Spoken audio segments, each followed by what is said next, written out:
and welcome to the latest episode of Southside Stories, the podcast that brings you entrepreneurs, leaders, and founders, particularly sort of in my area of London, which is just sort of south of the river. And just the usual reminder, please consider subscribing, hitting the notification bell, all that good stuff, just to keep across what's coming up. I'm really interested and excited for this afternoon and my conversation with Chris Whitehouse. Hello, Chris. Hello there, Matt. Great to have you with us. And we're going to talk about the world of public affairs and lobbying and lots of other stuff that's connected with that, which I think is going to be fascinating. Chris, why don't you kick us off? Tell us a little bit about yourself. Where are you based? And just to, introduce maybe the company. Yeah, the company is Whitehouse Communications. We're based slightly south of the river. We're in Blackfriars Road, actually. It's a wonderful area, very dynamic, very happening. Yeah. And we've been here a few years now. We came out of COVID into this venue. We absolutely love it. And there's about 17 of us on the team. We are political lobbyists, if you like, but we have a slightly wider remit than that. We would say we're about issues-led communications. We're about changing policy, regulation, and legislation where necessary on behalf of a wide range of clients. Excellent. And we're going to explore that in a second. Tell us about your career journey, though. What led you to setting up Whitehouse Communications? Have you always been interested in politics as well? And what does that kind of journey look like? Well, as a very young man, and I can be precise, 42 years ago, I came to London, having been offered a position in the office of a member of the House of Commons. And I got into that through a campaign pressure group that I'd been involved with. And I worked for that MP and subsequently other MPs, mainly Conservatives, but some Labour ones as well, and members of the House of Lords. And I did that for 15 years. Then in 1998, there'd just been a major shift in the political landscape with Tony Blair being elected Prime Minister, and I decided it was time I got a proper job. The only problem was nobody would employ me because I'd never had a proper job, so I had no alternative but to set up my own business, starting as a freelancer, but very rapidly acquiring clients and first one member of staff, and now, as I say, we've grown over the years to 17 in total. And it's been a wonderful journey. It's been great fun over that time to leave our mark, to make things happen, to change things. Usually, I hope for the better. And I'm quite proud of the business and what we've achieved in terms of reputation for delivering effective action. Great. And we're going to hear some examples of that in a second. Have you always been interested in politics? Not desperately. I suppose I was a bit political as a teenager. I was a member of the Ecology Party that is now called the Green Party. That was my first entry into party membership. And then I shifted leftwards, joined the Socialist Workers' Party. It was only when I was offered a job by a Conservative MP that I thought I'll sail under that flag of convenience for the foreseeable future. Fantastic. So let's go into a little bit more about Whitehouse Communications and some of the work you do. I think, as you've described, it's sort of mainly affecting policy change, and we're going to focus our discussion on that. Do you also do things other than that as well? Delivering policy change, it requires us to manage the media quite extensively as well. We're not interested in acquiring copious column inches. What we want is to get thought leadership articles planted in the name of people who are respected for that subject area in the media that policymakers will read. So it's all about influencing the policy-making process, both by direct engagement and by engagement through the media, and mobilizing other stakeholders as well. And is there any particular policy areas that you are, more passionate about, or, you really want to affect change around, or is it more about I will I'm running a business. Of course, I've got my profitable and revenue targets, and that's the main driver. But what is it? What's the impetus around the work you take on? Well, the first thing I would say is that I'm one of those people who's extremely lucky in life to be able to get paid to do what it would do if he didn't have to work for a living. I love it. I love campaigning and making change happen. Um, and that has been the driving force behind the business. We haven't sought to turn ourselves into a global corporation. It's not that we're driven by the bottom line being in the black, as we say, is a necessity to keep the team together, to pay the rent, and to be able to fund a very modest lifestyle in my case. But it enables me to stay in the midst of politics, both in the UK and in the institutions of the European Union. So that's kind of my driving force. It's more that there are areas that we wouldn't work in. We have a very strong ethical commitment at Whitehouse. Indeed, in my private life or spare time, not that I have much of it, I'm actually a trustee of the Institute of Medical Ethics and governor of the Anscombe Bioethics Centre, which are two leading institutions for developing bioethical thought. So we wouldn't work, for example, for any repressive overseas government. They do approach us from time to time. We position ourselves very much as an active, proactive supporter of human rights. We worked, for example, for the protesters in Hong Kong in 2020 through to 2023, when the protests were at their highest and the Chinese authorities were clamping down on free speech, free association, and free movement.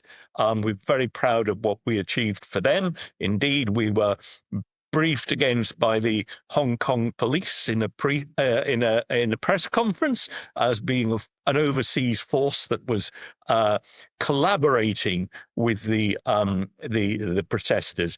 So we are committed to human rights in a very practical way, and that means there are governments we won't work for, and we would not work, for example, for a tobacco company because there is no redeeming feature in tobacco, so far as I'm concerned. As a repentant former smoker, one who's seen the damage it's done to so many millions of people around the world, couldn't possibly work for them. We have a strong environmental commitment that enables us to work for clients in that sector. Very positive about that. And the other area where we've gathered a cluster of clients and hence some very deep specialist knowledge is in suppliers of medical devices and equipment to the National Health Service. We also have a big cluster of clients in specialist food products, so sports nutrition, slimming foods and the like, herbal remedies. Anything you'd find on the shelves of Holland and Barrett, basically. We've been defending them against excessive regulation for many, many years. Just I'm out of interest. Just going back to your, I think 18 years working actually within the Palace of Westminster, or working with MPs. Do you think that was absolutely required? I mean, clearly that's given you a great address book, contact list. Would it be possible even to do lobbying if you hadn't done that 18 years? You could. Absolutely, you could do that. But it wouldn't be anything like as effective. There is no substitute for having been immersed in Parliament, because it's not just a building where they go into their office, read papers, and occasionally go into the chamber and then into division lobbies to vote. It's a very dynamic environment. It's an organism. Things are moving and changing all the time. The tea and coffee rooms, the bars, the restaurants, the meeting rooms for select committees and informal backbench groups are absolutely the place to learn real politics. It's about people, how they interact, what their ambitions are, and how you can engage to present what we want to achieve for our clients as a solution to their problems that they're experiencing. So we don't tend to say to members of parliament or ministers, hey, we have a problem. We tend to say, We understand you've got a problem with hospital waiting lists, for example. We've got a way of helping you get them down.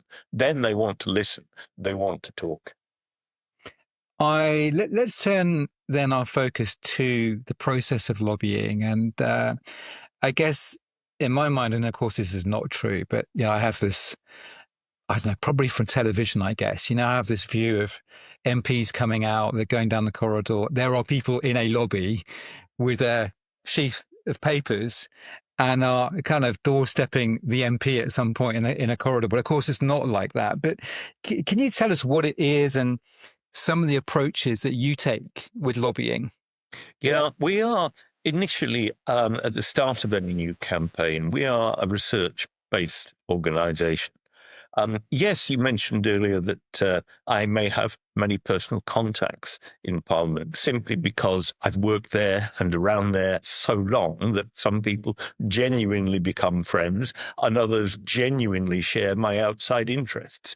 Indeed, we have what I call is a curry club where we meet in the local Bangladeshi once every couple of months with a small group of us just to keep in touch.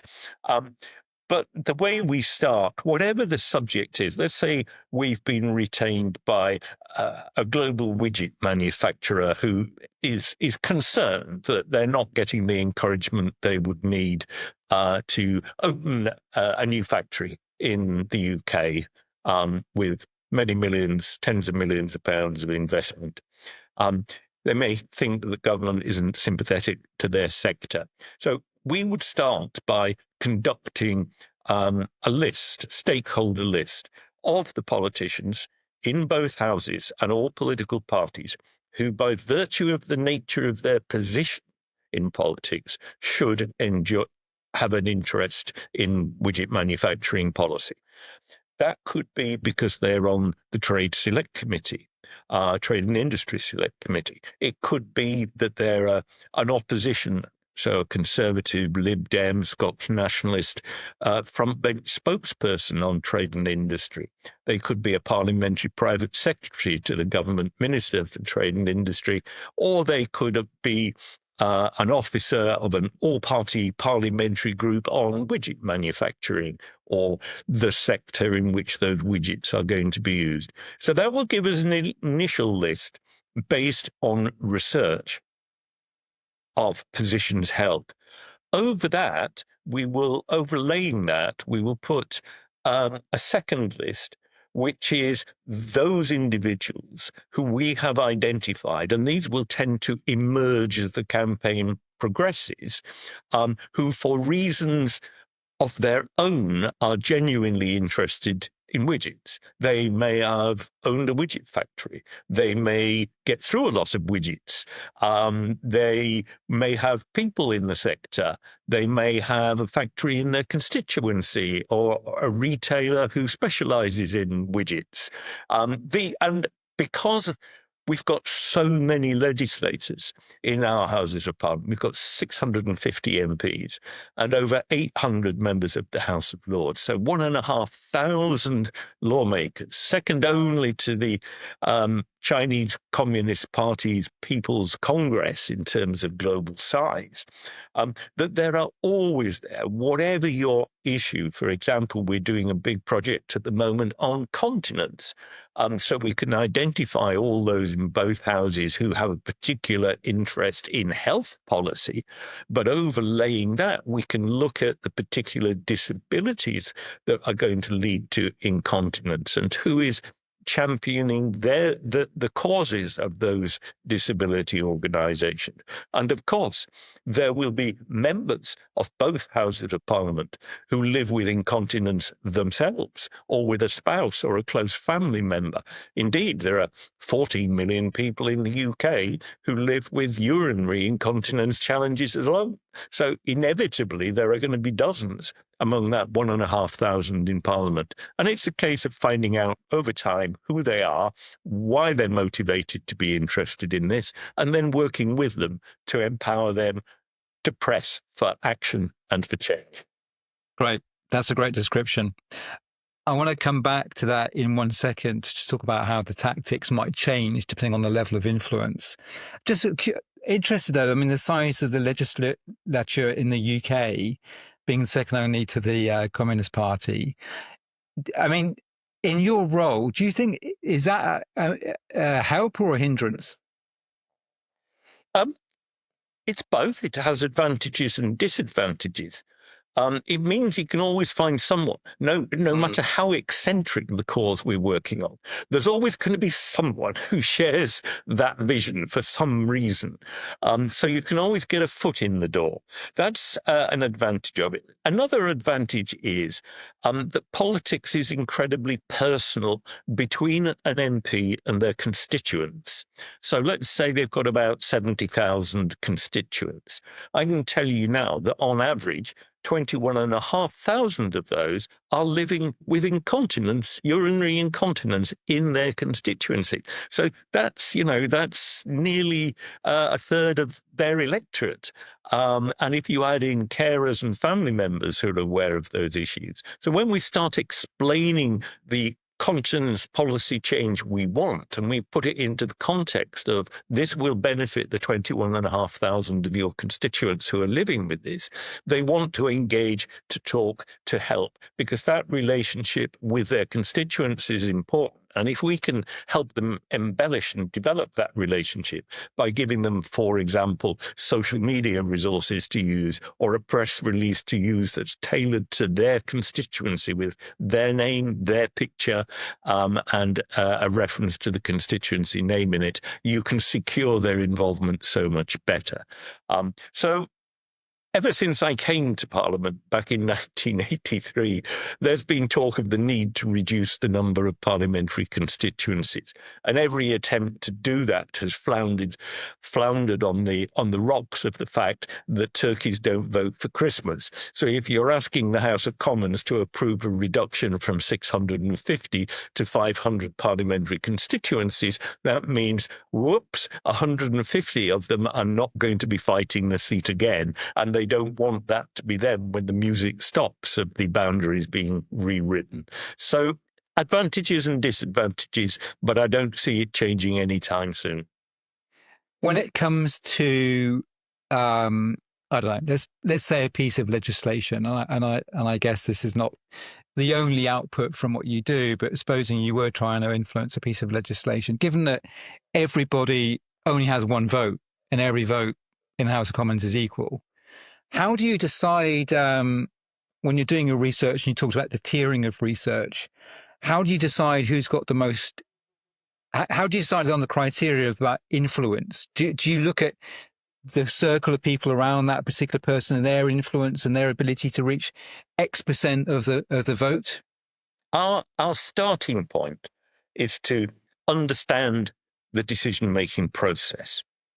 Is a decision going to be made? Does the client want a decision to be made, or does it want to avoid a decision being made? Two different approaches to those different outcomes. But there is a process to be managed. So we want to know what is the decision that is going to be made, even if that is to make no decision. We need to know who's going to make that decision, what their statutory and constitutional authority is to make that decision. What is the process they will go through in terms of canvassing informally the views of parliamentary colleagues, going to publish a consultation document formally, then to respond to the responses to that consultation document, and then to come forward with specific policy proposals, which may lead to either legislation or regulation change. So as well as understanding that process, timeline, and so on, we need to understand what are the factors which politically, in reality, that decision maker is going to take into account.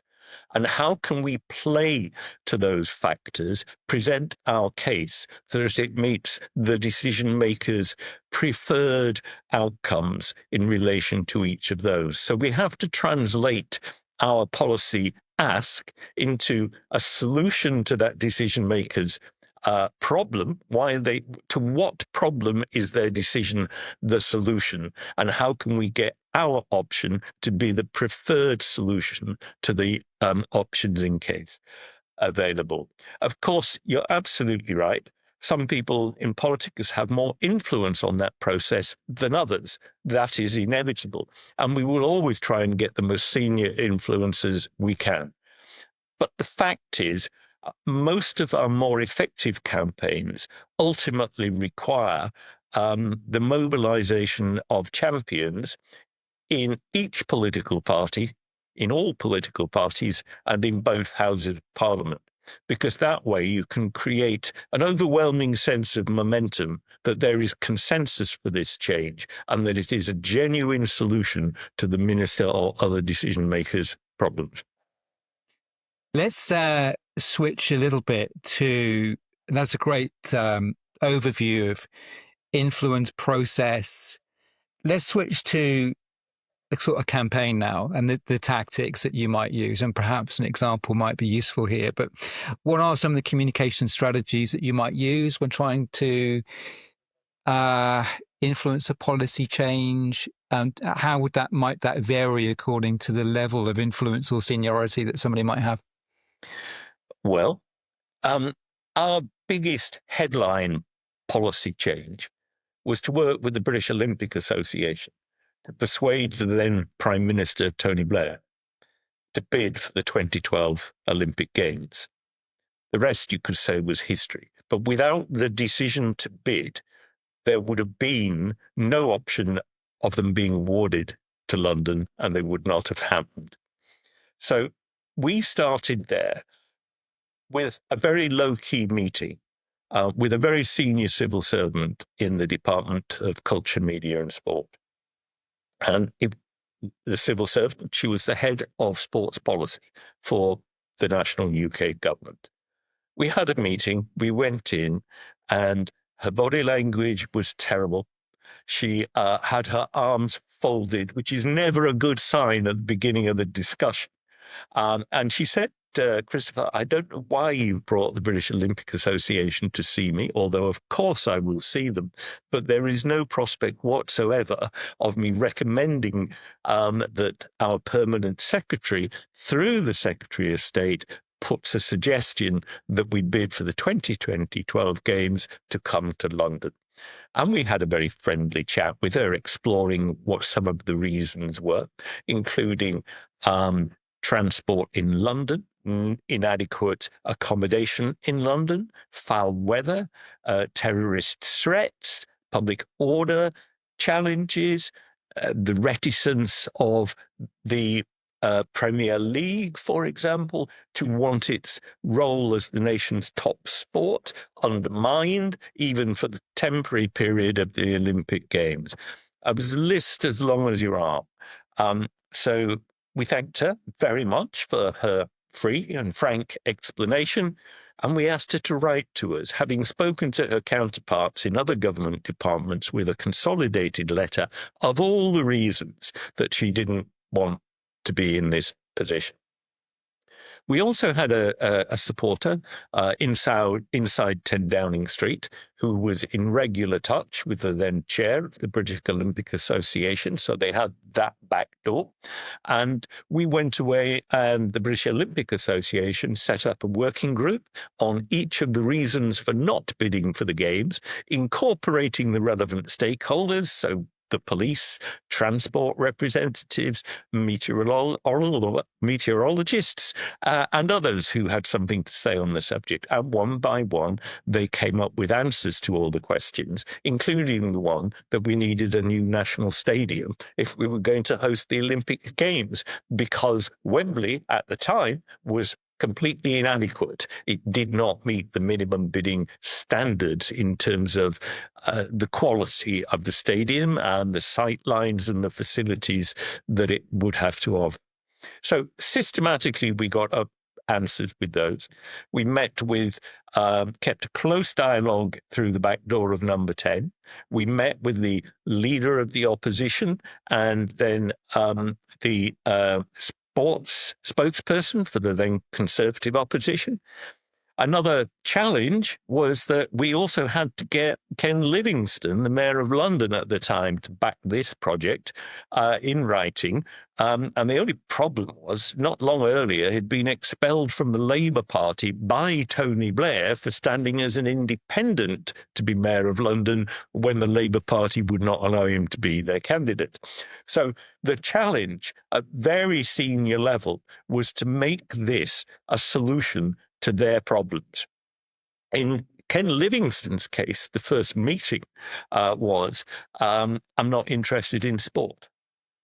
But if you can sell to me how you're going to redevelop the whole of East London, I'm very interested, because there was no prospect of that amount of capital coming from anywhere else to rejuvenate, to regenerate, to redevelop such a large area that was really in a very bad way at the time in terms of dereliction and being run down. Of course, for Tony Blair, he would quite like to have the Olympic Games, but certainly didn't want to upset the Premier League.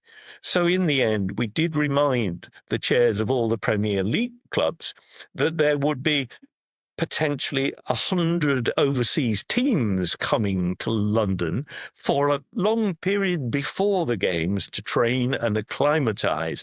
Plus, the games themselves would actually not just be in London. We'd need other venues too for practice matches. For example, where's the football teams going to practice? And so we made it very clear to them that this was a huge commercial opportunity, and they fell into line and backed the suggestion of a bid. And that's what unlocked the door to the cabinet to enable people to go in and say, actually, we can do this. Great example. And Chris, as you were talking, because we have quite a big business audience that listen to this. I mean, there's so many parallels with what you do and the world of business, because in a way, what you've just described is you find the gatekeeper.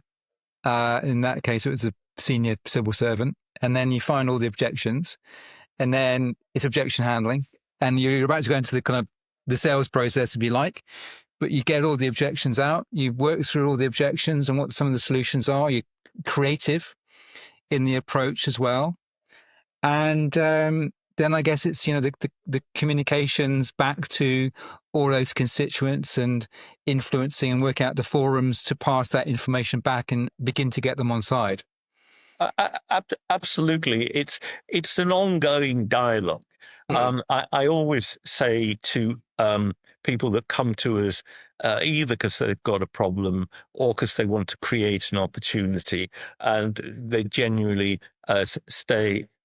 My general response to them is, I wouldn't start from here. And they say, where would you start from? And I usually say, about 12 months ago. Because once the dialogue has advanced to the extent that it's in the national media and everybody knows about it, positions have been taken in the minds of the decision makers. And it is therefore more difficult to influence them. Much better to go in when they're still scratching their heads thinking, how am I going to shorten the hospital waiting lists? How am I going to get down the waste of money in the NHS? How am I going to fill the vacancies that we have for doctors, nurses, and other clinical staff within the NHS? And so we can come with solutions to that while they're still struggling with the problem. And that's so much easier to have a constructive dialogue. Yeah. The sooner we can get away from a campaigning mode into a genuinely working alongside people. And that's what we tend to do in the medical devices sector, where we do a lot of work for a range of clients in this exciting, innovative growth sector for the British economy. And there are a number of government regulators and departments overseeing it. They range from the medicines regulator, the MHRA, a definer of best practice, what we call NICE, the National Institute of Clinical and Healthcare Excellence. And the government set up a few years ago the MedTech Directorate of the Department of Health and Social Care. I'm in almost daily touch with the director of that directorate, trying to find solutions to the challenges that he's addressing, which are how to identify good innovative products, get them properly approved by regulators, and then the bigger challenge, to actually get them adopted and rolled out in clinical practice across the NHS. Because clinicians can be very resistant to change. They don't necessarily know anything about the new innovative way of doing it. They're too busy to go to too many seminars, conferences, and online webinars to find out. So the biggest driver in choosing which medical device is, I use the one I've always used, thank you very much. And I haven't really got time to explore others. So getting adoption and rollout is really quite a challenge. And the biggest, if most effective way of doing that is peer recommendation. When another clinician says, wow, I've used this new bit of kit and I saw a 30% reduction in adverse outcomes from this procedure in which I used it in. And that we can facilitate with, we always encourage our clients to have evidence, whether it's the British Olympic Association addressing the poor weather allegation or the number of hotel rooms in central London that would need to be built before the Games, or whether it is the number of how continence pads can reduce the number of admissions to hospital for urinary tract infections. You get the evidence through case studies, through credible experts, and present them. Ideally, if you can present it to the NHS with a genuine NHS logo on the case study, i.e. this case study was done in one of your peers' hospitals in the NHS with NHS patients and NHS doctors, and these are the outcomes, then that's the kind of evidence that will switch clinical opinion. Yeah, this is very interesting, partly because in the last couple of weeks, we've either have recorded or about to record several podcasts with medical device manufacturers and other health tech companies as well. Most of them talk about how complicated it is to influence the NHS. And I think most of them sort of wouldn't consider this path, actually, because most of them are trying to forge relationships in, trusts or other parts of the NHS. And of course, you're absolutely right, everything you've just described. Plus the old proverbial, the NHS is sort of somewhat always in crisis mode and is always dealing with that very near-term issue. Just getting things implemented in the NHS, which requires a change to patient journeys and all sorts of other things, is very complicated for the NHS when they've got all these targets to meet. How, just spend one or 2 minutes more on this, how would somebody typically interface with you, Chris, on this? So are you saying that you've got some of these key relationships with the MHRA and with NICE, and that's a potential path for some of those companies to take? It is a potential path. It's not that I've got those relationships. I do have them. But even if we were moving into a policy area where I didn't have them, we would be developing early on in the strategy that dialogue with the key individuals, because we would have identified who they are and how best to get to them and present our ask as a solution to what they're trying to achieve.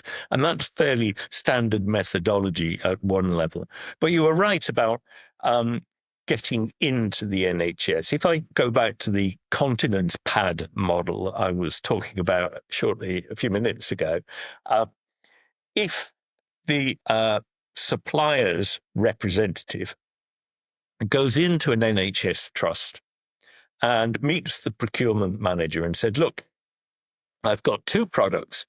On the one hand, I've got a cheap product that doesn't do the job particularly well, and I've got a more expensive product, which is a properly shaped pull-up piece, like a Tenor product. Indeed, the firm we work for owns the Tenor brand, but supplies other products to hospital. And the cheaper of the two products is actually a flat piece of absorbent pad, which is simply put down there around your bum and your privates and held in place by a tight pair of what they call fixation pants, which sounds like a dodgy website somewhere, but actually it's a low-end medical device. And yet, if they go in and explain that this is a better product and you'll use fewer of them and the patient experience will be better, the procurement manager will say, I'm sorry, I'm not interested. I want your cheapest product and I'm going to haggle on the price. Why? Because the procurement manager has been given a target by the trust to reduce the number of continence pads and the cost of the budget for continence pads, without realizing that if you spend a little more on the better product, A, you use fewer of them, B, you have fewer leaks. So you're laundering the clothes and the bedding sometimes once or twice a day less than you otherwise would be. That has a measurable staff cost in terms of time, and it has the energy, water, and other costs as well. Because the patient has more confidence in the better product, they're more likely to get out of the chair and fetch their own cup of tea than ask somebody else to go and get one so that they don't leak in the middle of the room. They're more likely to get out of bed and walk around because they're not embarrassed. That leaves them a better overall body tone. They therefore fall less often, and a measurable reduction in broken hips. Because the continence is better managed, there are fewer skin infections, bed sores, ulcers, and urinary tract infections.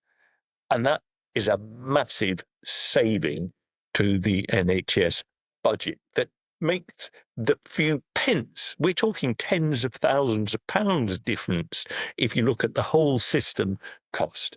There was even a reduction in these case studies that Essity did in the number of staff days off due to sickness. Why? Because they had fewer back problems, because they weren't moving so many heavy patients so often to get them changed. So we've got to break that paradigm where the purchasing manager is king or queen, as the case may be. That's why we've had to go through national politics to get national politicians to realize that the cheapest is actually unlikely to be the best product at achieving the right outcomes for the patient, and therefore the right product for the NHS to use to maximize its budget impact in the first place. Yeah, great. All right. Let's switch tack slightly, because, of course, we've had a massive change in the last 12 months. And that change is, of course, a new government after 14, 15 years of a previous one. And, I always find it fascinating, this period where you've got a brand new government coming in after a long time of the previous one. And actually, we were talking about Tony Blair earlier, and I remember when he came in, he had a bit of a bumpy 6 months, 12 months with tobacco and F1 and a few other issues. But what's it like for you? Is it oh God, there's a whole new bunch of people to get to know now. I've almost got to start from the beginning. Or is it actually for you as well an injection of, okay, get new thinking, new opportunities, new people to influence, and perhaps things that you were lobbying for before, where perhaps it was harder and now it's easier. But how's that look for you when there's a big change of government like we've seen? It's changed the game. It has been a game changer. But if I tell you a little bit of history of the business over the last few years, Brexit, the uncertainty of Brexit after the vote in 2016 really clobbered the business. And the reason for that was nobody knew what was happening in politics anymore. So long before this general election delivered the big change, politics was broken in this country. Brexit and the attempt to stop it through every underhand political move going, constitutional challenges, legal challenges, lack of discipline in the Conservative, civil war in the Conservative Party. For several years, everybody knew politics was not interested in anything other than Brexit, and it all got put onto the back burner. So we struggled over those years of Brexit. Just as we were coming out with Boris Johnson having delivered it, the COVID epidemic struck. And as an agency with a lot of work in the health sector, we did have clients who were saying, look, we just can't lobby anybody at the moment. They're all too distracted. And rightly so. I mean, I tried to make the case that we should position ourselves as solutions to the pandemic challenges, but in reality, nobody was hiring. So by the time the first lockdown, Whitehouse had basically halved in size, turnover, and staff. So I took a decision, as you can as an owner manager, that I was going to back the business to survive this and come out the other end. And I'm glad I did, because by the end of the pandemic, we were back almost to the size we'd been beforehand. We were picking up other clients in other sectors. But then again, more instability under Liz Truss and Rishi Sunak. We got into the habit of changing our prime ministers more often than our continence pads, to use my earlier example. And everybody knew that the Tories were zombies. They were the walking dead of politics. Nobody was going to spend money trying to influence them. Everybody was looking ahead to the next Labour government, and we did the same. We invested long before the general election in developing contacts with Labour policymakers. And then the size of the Labour majority, regardless of whether you support the Labour policies or not, the size of their majority means that those policies are going to be taken forward. There is a government agenda that is going to deliver on national home affairs policies. It's going to change health, change education, change the justice system. We're going to change defense. We're going to change foreign policy. All that is happening, and it will be delivered. So people are now really engaging with the new Labour government. There was a period of a few months when they first got in, when, for very practical reasons, it was difficult to get the ear of new MPs. The very practical reasons being a huge chunk of them hadn't expected to be elected. So they had no plans for their staff. They didn't have phone numbers or email addresses or anybody to read the thousands of emails that they would get every day. And that took about 5 months really to settle down, if I'm honest. But now it's business as usual. We've got the relationships in place, and we're very well positioned as an agency. So yes, I'm excited for the next few years. I'm convinced I made the right decision to subsidize the business during the pandemic, and we're now going to reap the reward because some of the competition didn't make it. Good to hear. Great. So I think you talked earlier, size of 16 roughly, is it now? 16, 17, Yes. yes. And where do you want to take it next, Chris? I mean, are you going to both staffing and policy areas, or where would you like to take the business in terms of growth in the next couple of years? Yeah, I want us to do more of what we're doing now, to do it better, and to do it at a better paid rate.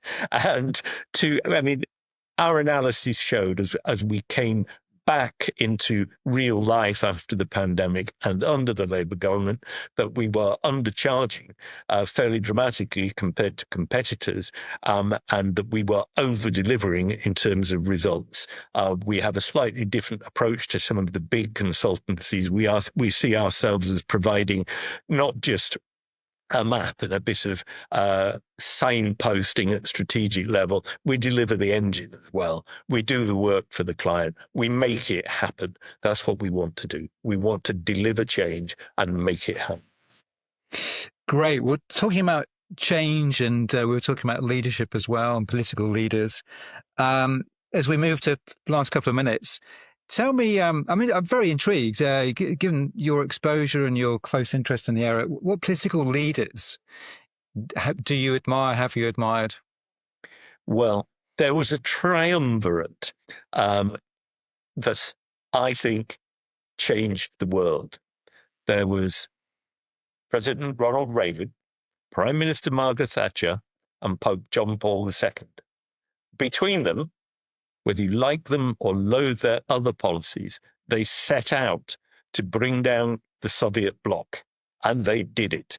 Not for them managerial politics. Oh, let's keep it more or less the same as it is, tweak everything a little bit, manage the problems when they come along, and just push a little bit to achieve some of our philosophical objectives.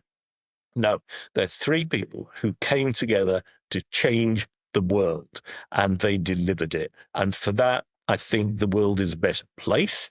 But certainly it was an impressive display of how to deliver change.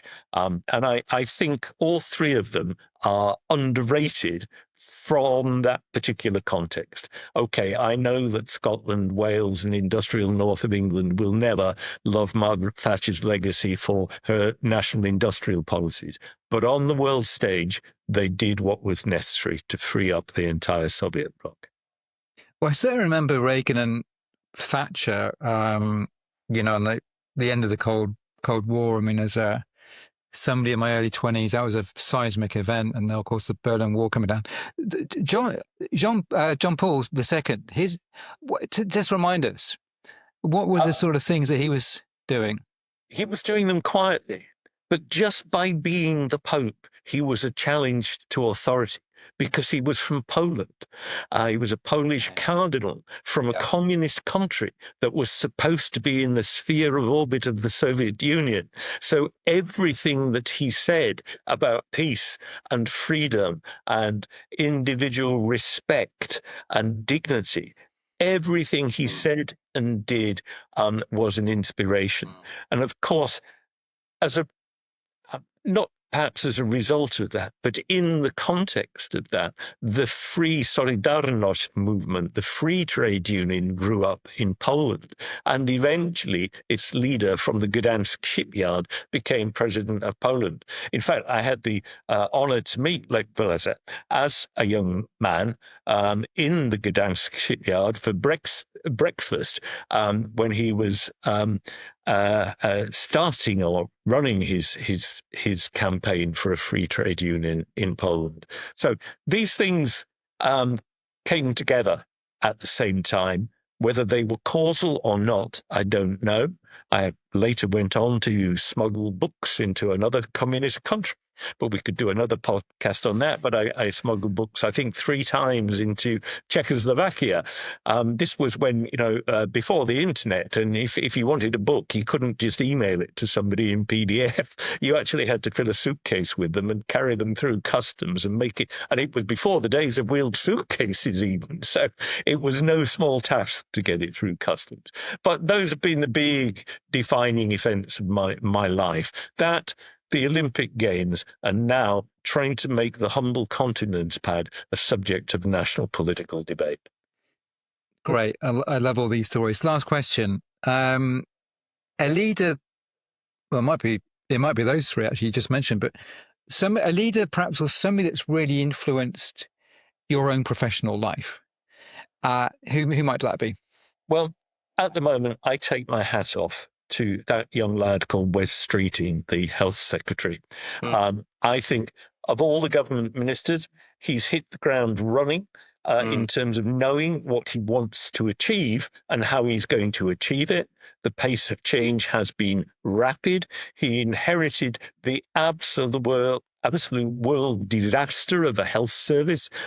Doctors were on strike, nurses were on strike, 7 million on the waiting list, waiting 2 years for urgent treatment in many hundreds of thousands of cases. The budget bust, the hospitals falling down, absolute shambles. And he's started to pull it together. I think in a way that none of the other policy leaders in government have yet managed to do. Treasury is looking a bit dodgy. It's coming apart at the seams in terms of the principles of their budget and their fiscal rules. Education, there isn't really a sense of agenda to deliver the change that is necessary. Big change is necessary for our children. It's a policy area we've worked in. Indeed, when I was in local government, I was the portfolio holder for children's services and schools in the area I served. I'm very aware of the need for change, but I see very little sign of it being being delivered. So for Wes Streeting, so far, so good. He's got the energy, he's got the dynamism, and he's my tip for next Labour leader. Oh, so that was my next question. Because he's still only in his 40s, isn't he? He's pretty young guy. Yeah. He is indeed a young guy, but he's very popular individually as a person, which is he's likable, which is quite necessary, quite an advantage. I mean, you can be perfectly ideologically in tune with someone, and they might want to support your politics, but if they don't actually like you very much, it's a bit of a bit of a tall ask. But he's likable. He's from the centre to moderate wing of the party. So he's not somebody who is going to play to the left field, as it were. He's not wanting to see Corbynites back in the party or at the driving seat. And I think that he would be a very good successor when Sir Keir decides to move on, which I don't expect to be before the next general election. Yeah. Great. Well, this has been fascinating. Chris, thank you so much for your time. I really found that very, very interesting. Not at all. Thank you for having me. It's been a great chat. Yes, really enjoyed it. Thank you so much, Chris, and best of luck over the next couple of years with your company. You too, I hope, Matt. Thank you.